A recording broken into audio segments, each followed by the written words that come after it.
চলচ্চিত্রের ব্যবসার একটা ধারা পরিবর্তন হয়ে গেছে। ব্যবসা নাই এটা ঠিক না, ব্যবসার মাধ্যম বিভিন্ন হাতে চলে গেছে। আমার কর্মজীবন শুরু 1988 সাল থেকে। আমার কর্মজীবনের শিক্ষাগুরু হচ্ছে আমার খুব শ্রদ্ধেয় আমিনুল ইসলাম মিন্টু সাহেব। উনিও বেশ কয়েকবার ন্যাশনাল অ্যাওয়ার্ড পাইছে। তো ওনার কাছে আমার হাতে খড়ি। তো সেই সুবাদে আমি 2001 সালে চলচ্চিত্র সম্পাদক হিসেবে আত্মপ্রকাশ করি। তো সেখান থেকে এই যাবৎকাল পর্যন্ত প্রায় 200-র কাছাকাছি আমার ছবি মুক্তি পাইছে। হ্যাঁ, আমি 2008 সালে শ্রেষ্ঠ চলচ্চিত্র সম্পাদক হিসাবে জাতীয় চলচ্চিত্র পুরস্কার পাই। ছবিটি 35-এ নির্মিত।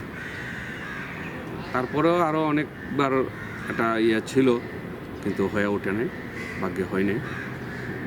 নমিনেটেড হয়েছিলাম। আরও অনেক আমি নমিনেটেড হয়েছি। পরিচালক সমিতির অ্যাওয়ার্ডও আমি বলয় ছবির জন্য নমিনেশন পেয়েছিলাম। তারপরে রোহিঙ্গা ছবির জন্য এক জায়গায় নমিনেশন পেয়েছিলাম। সৈয়দ, এই যে চলচ্চিত্রটি আপনি পুরস্কার পেয়েছেন, সেই চলচ্চিত্রটির নামটা বলবেন কি? পরিচালকের নাম বলবেন কি?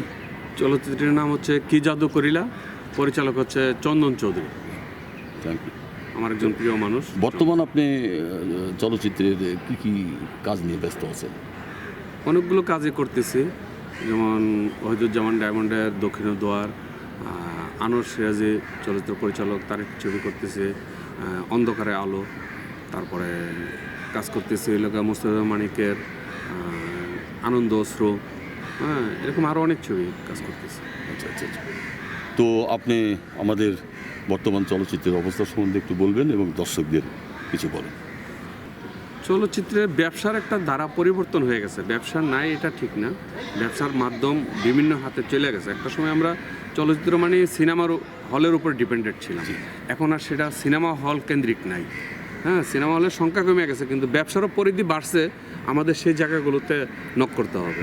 হ্যাঁ, যেমন ওটিটি প্ল্যাটফর্ম, ইউটিউব, তারপরে বিভিন্ন দেশ বিদেশে এখন ছবি চলে, সেখানে আমাদের যারা বাংলা ভাষাভাষী লোকজন বসবাস করে তারা বাংলা ছবি দেখতে চায়।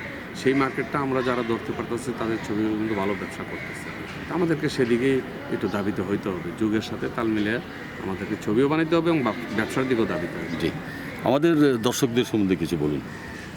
দর্শকরা বাংলা ছবি ভালো ভালো বাংলা ছবি আসছে, সেগুলো দেখবেন। আপনারা যদি ছবি দেখেন তাহলে আমরা আরও কাজ করতে আগ্রহ পাবো এবং নির্মাতারাও ছবি বানাইতে আগ্রহ দেখাবে। হ্যাঁ, প্রযোজকরাও ছবি বানানোর জন্য আগে আসবে। ধন্যবাদ শহীদুল হক সাহেব আপনাকে।